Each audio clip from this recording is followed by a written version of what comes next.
Okay, so I'm talking about noncommutative, nondualism, as nonlocal, negentropy. So, first of all, the negentropy. This term was coined by Schrödinger, who was one of the founders of quantum physics, and he published a book in the 1940s called The Origin of Life. What is life? And he said it's from negative entropy, which is what also powers the sun. And so we know that the sun relies on quantum entanglement, and when you're dealing with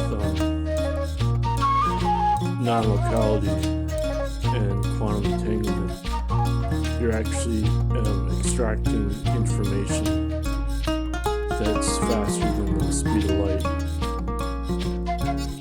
And so entropy is based on the order of information, and it takes energy to extract it.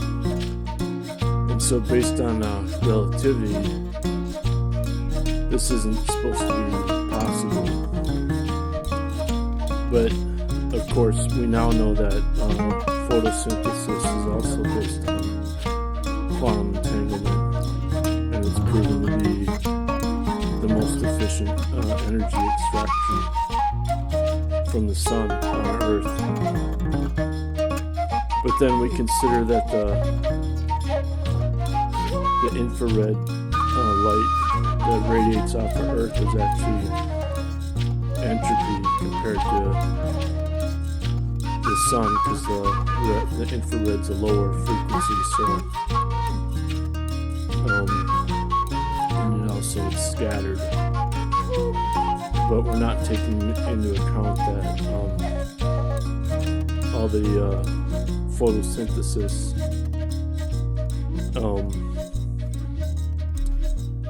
on Earth is extracting energy from the fifth dimension through quantum entanglement.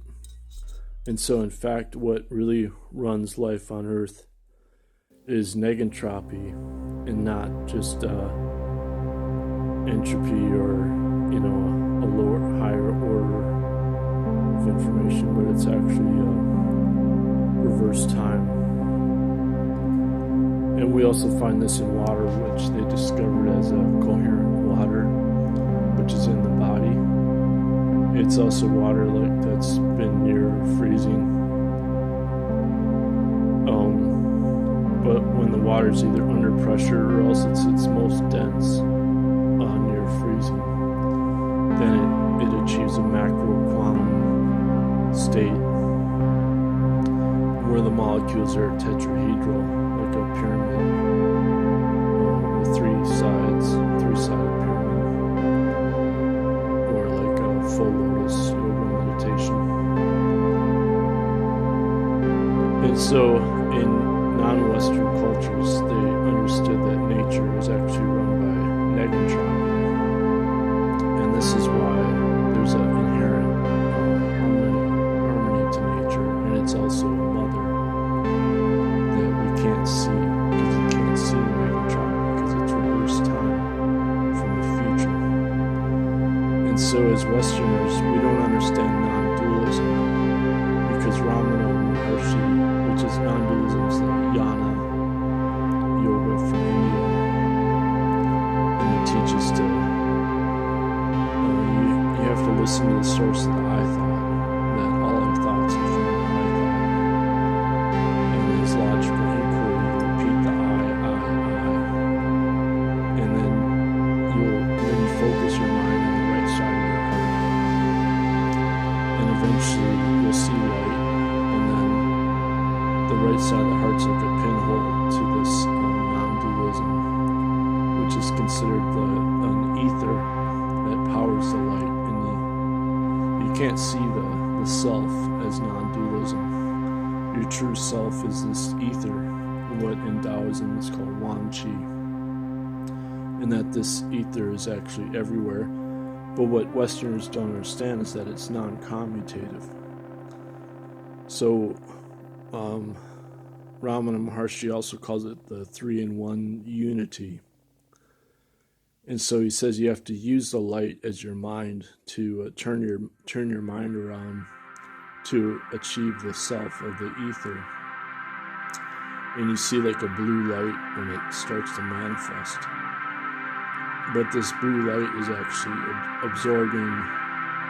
it's from absorbing or listening to time from the future as Negentropy. And so, like in Native American or indigenous Indian culture, they say the left foot is heaven and the right foot is earth.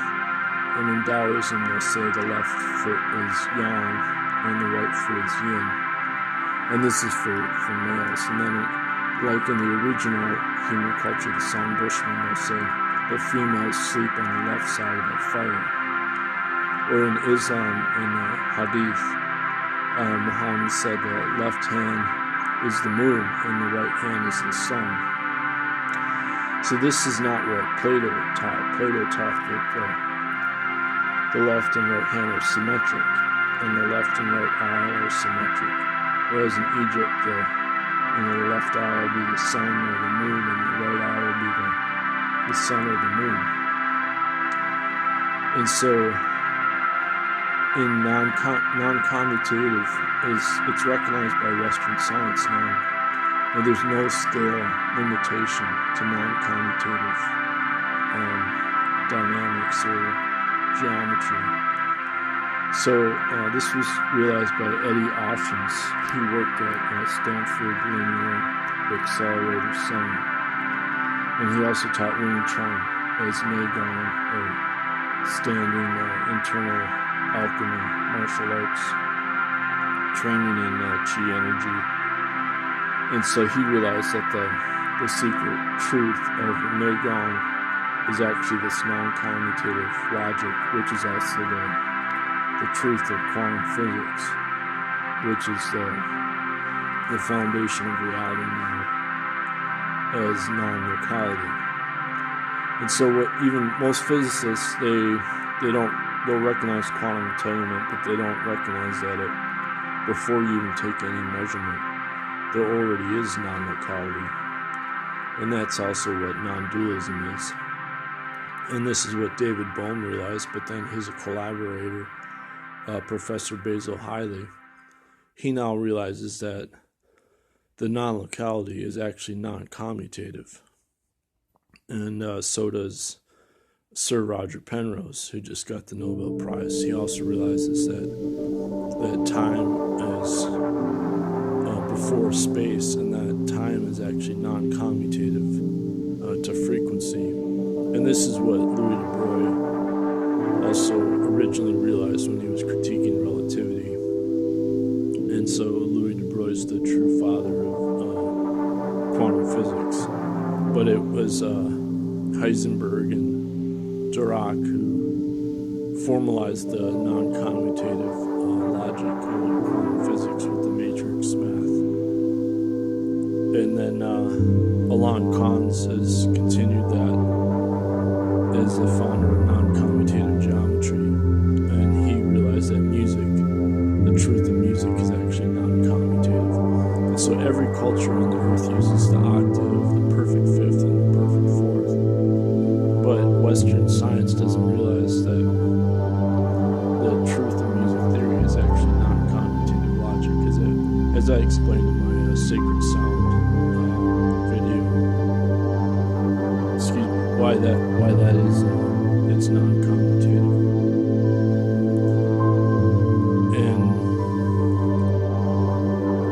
so what this means is that civilization considers when you construct a building or when you make some machine, that's considered going against entropy.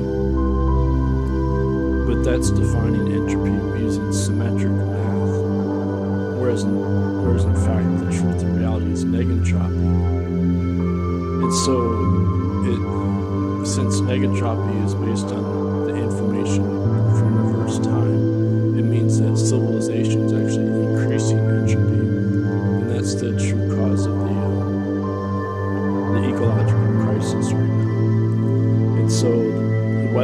are trying to solve the ecological crisis without realizing it's actually driven by the wrong mathematics, which is from the wrong music theory. And this is what math professor Luigi Borzacchini called a deep, pre-established disharmony. And so Ramana Maharshi said there's a 3-in-1 unity to reality, but he was actually talking about noncommutative philosophy. And so it's an eternal, the 3 gunas are actually from music theory. So the sattva is the octave, the rajas is the perfect fifth, and the tamas is the perfect fourth. And so that's the same as in Taoism, with the perfect fourth is yin, the perfect fifth is yang, and the octave is emptiness. So